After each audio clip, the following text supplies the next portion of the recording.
1047. Guerreros de élite y emboscadas letales. La vida en la Edad Media. Imagina que despiertas antes del alba en el año 1047. No hay luz eléctrica, no hay reloj que marque la hora, solo el frío húmedo que se cuela entre las grietas de una pared de piedra y el sonido lejano de una campana monástica llamando a maitines. Eres un hombre de armas, sí, un guerrero formado desde la infancia para una sola función: combatir y sobrevivir en un mundo donde la violencia no era una anomalía, sino el lenguaje con el que los poderosos escribían su voluntad sobre la tierra. Esta mañana, sin embargo, el peligro no viene del campo de batalla abierto. Viene del bosque que rodea el camino que debes cruzar antes del mediodía. Alguien sabe que pasarás por allí. Alguien ha tendido una emboscada. El año 1047 no es un año cualquiera en el calendario medieval. En Normandía, el joven Guillermo, que aún no ha conquistado nada, derrota a la coalición rebelde de sus propios varones en la batalla de Val-es-Dunes, consolidando su autoridad mediante una combinación de ferocidad marcial y alianza con el rey de Francia. En el Sacro Imperio Romano Germánico, Enrique III gobierna en el apogeo de su poder, sometiendo a los papas y distribuyendo tierras a los caballeros que sostienen su estructura de poder. En la península ibérica, los reinos cristianos del norte comienzan a presionar sobre el tejido fragmentado de Al-Ándalus, y los guerreros de ambas tradiciones aprenden unos de otros con una intimidad que la retórica religiosa de la época jamás admitiría abiertamente. Es el siglo XI en su plena efervescencia, un mundo donde el mapa político de Europa se está redibujando a golpe de lanza y donde las élites guerreras no son simplemente soldados, sino el eje alrededor del cual gira toda la estructura social. Para entender al guerrero de élite de mediados del siglo XI, hay que abandonar la imagen romántica del caballero artúrico de siglos posteriores. El caballero del año 1047 es ante todo un jinete pesadamente armado, cuya preparación comienza en la infancia, con años de entrenamiento físico brutal. Los textos de la época, como los primeros cantares de gesta que circulaban de forma oral en las cortes del norte de Francia y del Imperio, describen a estos combatientes como hombres curtidos por la práctica diaria de la equitación, el manejo de la lanza y el uso del escudo normando. Ese escudo en forma de cometa que los arqueólogos identifican claramente en los hallazgos de los campos de batalla del periodo y que aparece representado con precisión sorprendente en el tapiz de Bayeux, bordado apenas 2 décadas después de nuestra fecha. La loriga de malla y una cota de anillos metálicos entrelazados que podía pesar entre 12 y 15 kilogramos era la armadura estándar de la élite guerrera en este siglo. Fabricarla requería meses de trabajo artesanal especializado. Poseerla era una señal inequívoca de riqueza y estatus. Bajo la malla, el guerrero vestía un gambesón, una prenda acolchada de lana o lino que amortiguaba los golpes y protegía la piel de la fricción del metal. Sobre la malla, a veces, un sobreveste de tela que comenzaba a incorporar los primeros elementos de identificación heráldica, aunque el sistema heráldico formal todavía no existía como institución codificada. El casco del guerrero de élite del siglo XI era típicamente el yelmo nasal, un casco cónico de hierro con una tira protectora que descendía sobre la nariz. Simple, funcional, producido por herreros especializados, cuyos talleres proliferaban en los centros urbanos emergentes de Normandía, Flandes y el Rin. Hay los registros de contabilidad monástica de abadías como la de Saint-Denis o la de Cluny, que administraban vastas propiedades y registraban con detalle las transacciones económicas de sus arrendatarios y proveedores.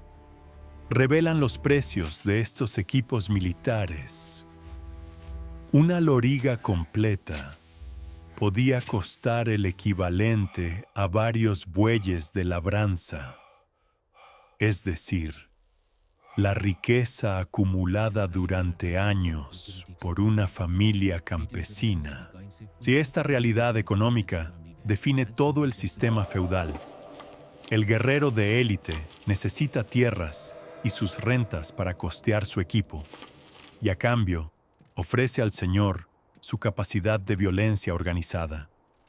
Pero la vida del guerrero no transcurría solo en el campo de batalla. Transcurría mayoritariamente en el entrenamiento, en la guardia, en el patrullaje y de manera especialmente significativa en la vigilancia de los caminos y los pasos estratégicos. Y aquí es donde la emboscada se convierte en una realidad omnipresente en la guerra medieval del siglo XI, una táctica tan temida como frecuente. Los bosques de Europa central y occidental en esta época cubrían extensiones vastísimas.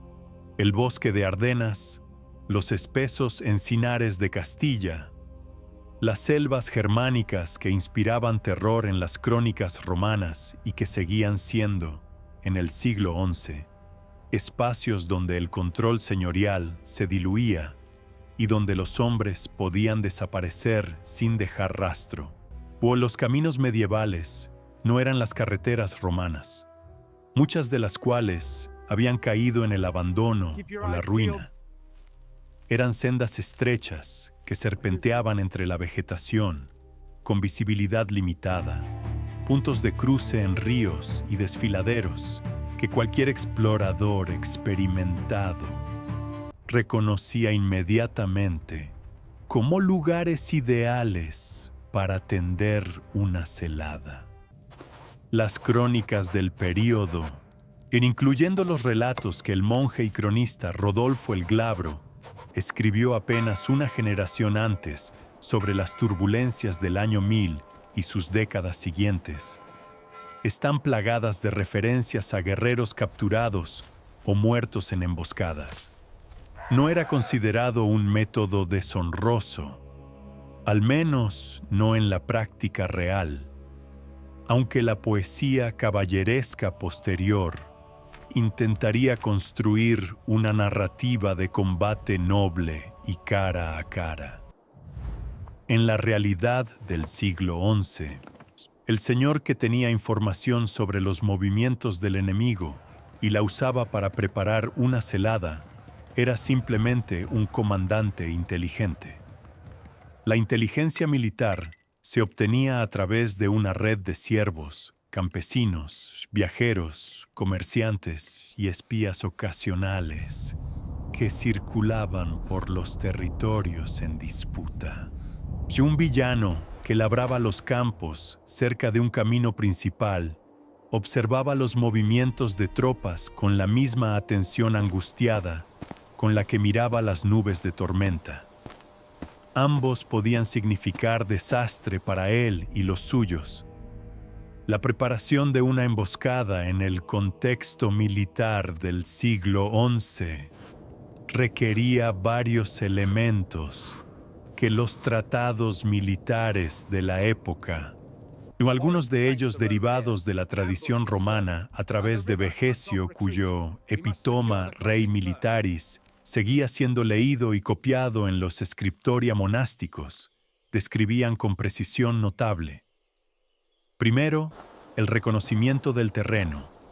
Hombres ligeros, a menudo arqueros o infantes no encuadrados en la caballería pesada, que exploraban los caminos días antes del ataque y memorizaban cada pliegue del terreno, cada árbol suficientemente grueso para ocultar a un arquero y cada barranco desde el que una carga de caballería podría lanzarse sin previo aviso.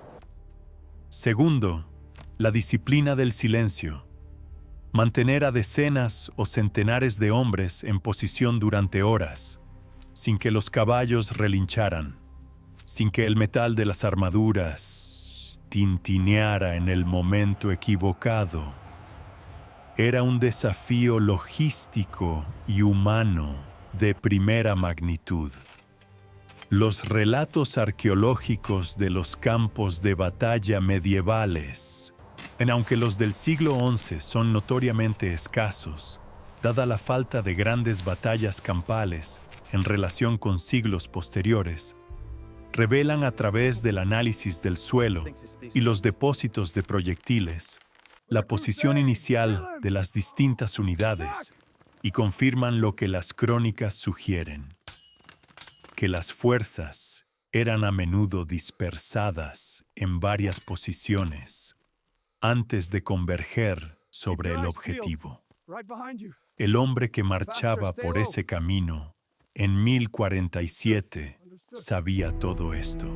Solo el guerrero de élite medieval no era un combatiente romantizado que aguardaba la muerte con serena dignidad. Era un profesional de la supervivencia, entrenado para leer el paisaje como un texto, para distinguir entre el silencio natural del bosque y ese silencio diferente, tenso y artificial, que precede a la violencia. Los pájaros que no cantan, las ramas que no se mueven cuando deberían moverse con el viento, el olor a caballo que no corresponde a ninguna caballeriza conocida, su escudero, o el joven que lo acompañaba en un estado intermedio entre servidor y aprendiz guerrero, iba unos metros atrás, cargando las armas de repuesto y atendiendo a los mismos signos. El sistema de aprendizaje militar medieval era en esencia una transmisión oral y práctica de este conocimiento acumulado, de padre a hijo, de señor a vasallo, de veterano a novicio. La sociedad que producía a estos guerreros descansaba sobre un pacto de violencia legitimada. Los tres órdenes que el obispo Adalberón de Laon describió en sus versos al rey Roberto II de Francia a principios del siglo XI, los que rezan, los que luchan y los que trabajan, no eran simplemente una descripción sociológica neutral. Eran una justificación teológica del orden existente. Los guerreros, los bellatores, existían para proteger a los que rezaban y a los que trabajaban de la violencia externa. Si que en la práctica cotidiana fueran ellos mismos la fuente principal de violencia para el campesinado, era una de las contradicciones que la Iglesia intentaba regular, con éxito desigual, a través de instituciones como la paz de Dios y la tregua de Dios. Movimientos surgidos precisamente en las décadas anteriores a 1047 que intentaban limitar la guerra privada y proteger a los no combatientes.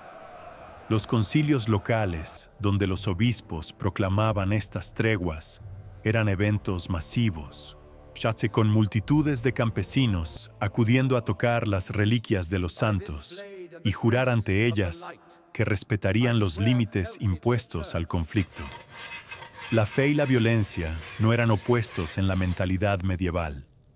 Eran aspectos complementarios de un mismo mundo.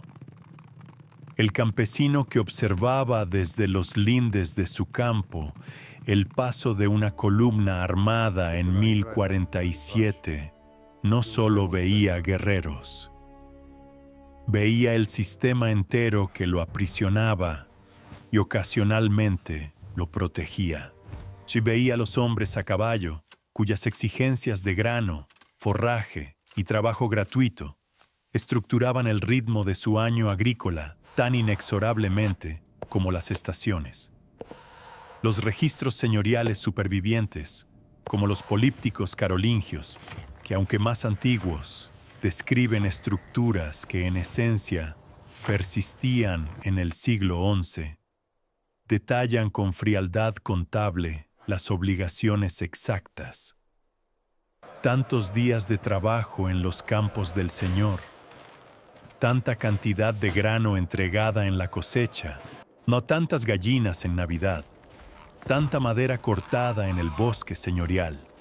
A cambio, el Señor ofrecía protección, acceso al molino y al lagar que solo él podía poseer legalmente, y la garantía de que su caballería ahuyentaría a los merodeadores externos, aunque no siempre a los merodeadores internos del propio linaje señorial. La arqueología de los asentamientos rurales del siglo XI en regiones como Normandía, Borgoña o la meseta castellana revela casas de madera y adobe agrupadas en torno a la iglesia parroquial, con pocas posesiones materiales duraderas, pero con evidencias de una dieta más variada de lo que la historiografía romántica sugería. Huesos de cerdo, de aves de corral, restos de leguminosas y cereales menores como el centeno y la avena, además del omnipresente trigo y la cebada. El ciervo medieval no moría de hambre en años normales. Moría de hambre en los años de malas cosechas, que se repetían con una regularidad perturbadora, y moría prematuramente de infecciones, traumatismos y complicaciones del parto en cualquier año. La esperanza de vida al nacimiento rondaba los 35 años, aunque quien superaba la infancia tenía probabilidades razonables de llegar a los 50 o incluso los 60. Si el guerrero que sobrevivía a las emboscadas y las batallas del siglo XI envejecía en su cuerpo, de manera que los análisis de esqueletos medievales documentan con precisión artritis severa en las articulaciones que habían soportado el peso de la armadura, fracturas curadas en ángulos que revelan heridas suturadas sin anestesia más allá del aguardiente o el ruido, dientes gastados por el pan oscuro y las tortas de campaña.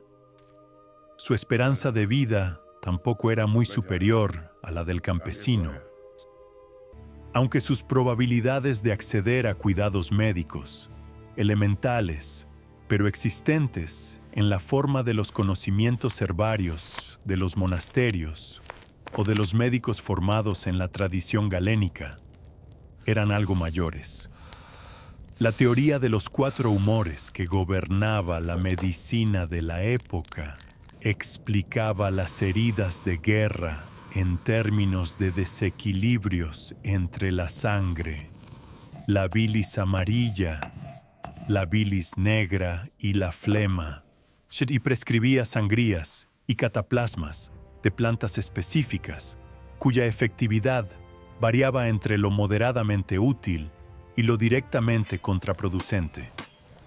Lo que distingue al mundo del año 1047 de los siglos que vendrán es precisamente esta energía militarizada en expansión que aún no ha encontrado sus grandes escenarios. La primera cruzada está 5 décadas en el futuro. El sistema feudal pleno, con su pirámide de vasallos y señores codificada en los grandes fueros y tratados jurídicos, se está aún en construcción. Las ciudades europeas son todavía pequeñas, excepto en la Italia del norte y en los territorios del Islam mediterráneo. donde Córdoba y El Cairo hacen parecer diminutos a los burgos normandos o sajones. Pero las semillas de todo lo que vendrá están ya plantadas. Las redes monásticas de Cluny, que conectan los monasterios de Europa en una organización supranacional de oración y pensamiento. Los mercados locales, que empiezan a convertirse en ferias regionales. Y la lenta acumulación de riqueza comercial, que dentro de 2 siglos financiará las catedrales góticas y las universidades. El guerrero de élite de 1047, con su loriga de malla y su escudo normando, está combatiendo en el umbral de una transformación civilizatoria cuyo alcance él no puede imaginar. La emboscada en el bosque, el repique de la campana del alba, el peso del yelmo sobre la nuca y el barro del camino pegado a las espuelas. Todo esto es la textura real de ese mundo. No una edad oscura de ignorancia y brutalidad simple, sino una era de una complejidad terrible y fascinante, donde hombres y mujeres construían catedrales y tendían celadas mortales con la misma energía concentrada, donde la fe en el paraíso y el miedo al infierno eran tan reales como el filo de una espada, donde la supervivencia exigía una inteligencia práctica que ningún manual podía enseñar por completo. Las instituciones que heredamos hoy, desde los conceptos jurídicos de propiedad y contrato hasta la organización territorial del Estado, desde la arquitectura de nuestras ciudades hasta el vocabulario técnico de nuestra lengua, llevan la impronta de aquellos siglos en los que guerreros, monjes y campesinos forjaron sin saberlo el mundo moderno. La próxima vez que cruces un bosque en silencio y sientas ese instante de atención indefinida, ese reflejo de alerta primaria que el cuerpo humano nunca ha olvidado del todo, estarás experimentando exactamente lo que sintió aquel hombre armado en el camino del año 1047, justo antes de que el bosque revelara sus secretos. Si quieres que exploremos otro aspecto de este mundo, si te pregunta qué había al otro lado de esos bosques, en las ciudades emergentes de Flandes o en los palacios de los emires andaluces, déjanos saberlo en los comentarios. La Edad Media tiene todavía muchas puertas sin abrir.